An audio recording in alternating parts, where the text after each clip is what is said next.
សូមជម្រាបសួរបងប្អូនជនរួមជាតិទាំងអស់គ្នាជាពិសេសបងប្អូនជាពលករនៅកូរ៉េថ្ងៃនេះខ្ញុំមានបេសកកម្មពិសេសមួយចោះមកជួបអ្នកល្បីនៅស្រុកខ្មែរហើយ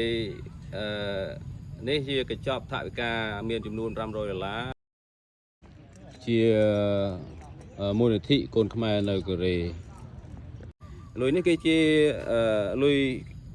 ដែលផ្ញើមកតាមរយៈអ្នកគ្រូស៊ូមីណាលីស៊ូមីណា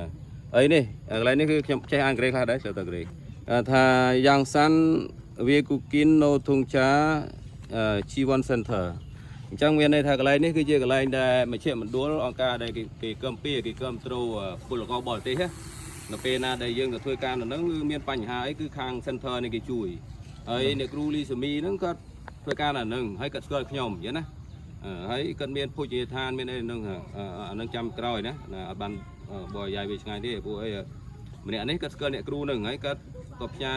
សេចក្តីទុកចិត្តមកតាមអ្នកគ្រូហ្នឹងគឺជាមិត្តភក្តិនឹងខ្ញុំអញ្ចឹងណាអញ្ចឹងខ្ញុំយកអាហ្នឹង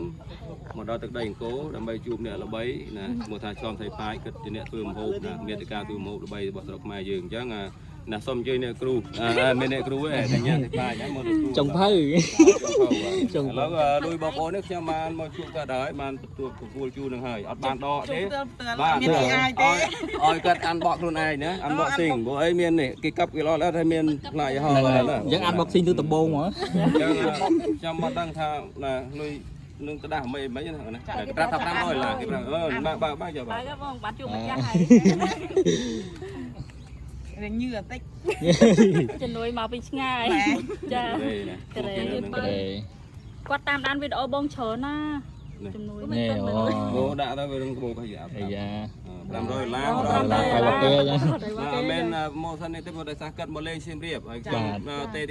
នៅនេះស្រេចអញ្ចឹងអត់មានចេតនាមកយកមកនេះតែដូចជារត់មិនប្រកាន់អីទេបង្ហារឿងលុយកាយនេះព្រោះលុយនេះជាលុយជំនួយទេណាបាទលុយជំនួយបាទអញ្ចឹង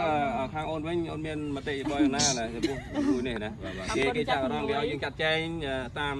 សកម្មភាពដែលយើងធ្វើណាជួយខាងខ្មែរយើងខាងទាហាននេះខ្ញុំឆំសេផាហើយក៏ខ្ញុំបានទទួលលុយពីបងប្រុសដែលគាត់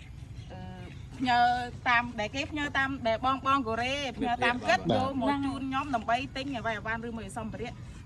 ដាក់ទូបងអ៊ំកងចាប់ចូលមុខហើយខ្ញុំមានអ្វីក្រៅពីម្រាមដៃ10ជូនពរឲ្យបងខាងប្រទេសកូរ៉េហ្មងបាទឲ្យរស់ស៊ីមានបានជាពិសេសសុខភាពល្អកុំឲ្យមានជំងឺមកបៀតបៀនចាបងខ្ញុំមិនសូវប៉ិននិយាយបានទេប៉ិននិយាយនៅក្នុងវីដេអូទេនៅក្រៅសូវប៉ិនដល់អញ្ចឹងខ្ញុំសូមនិយាយបាត់សេចក្តីថាចេះឥឡូវការងារនេះបានមកដល់កាត់ហើយរឿងមួយសូមផ្ដាំផ្ញើបើសិនជាបងប្អូនមានសេចក្តីទុកចិត្តហើយចង់ចូលរួមបងប្អូន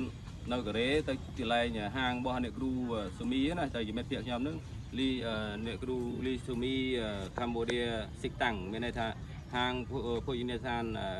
អាហារខ្មែររបស់អ្នកគ្រូលីស៊ូមីនៅតំបន់សយចាំងនៅកូរ៉េណាទៅជួបកាត់ផ្ទាល់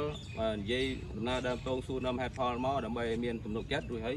អាចតាក់ទងមកបើសិនថ្ងៃក្រោយចង់ជួយណាព្រោះកាត់ជាអ្នកសកម្មខាងហ្នឹងអញ្ចឹងអាចចូលរួមបានអញ្ចឹងសូម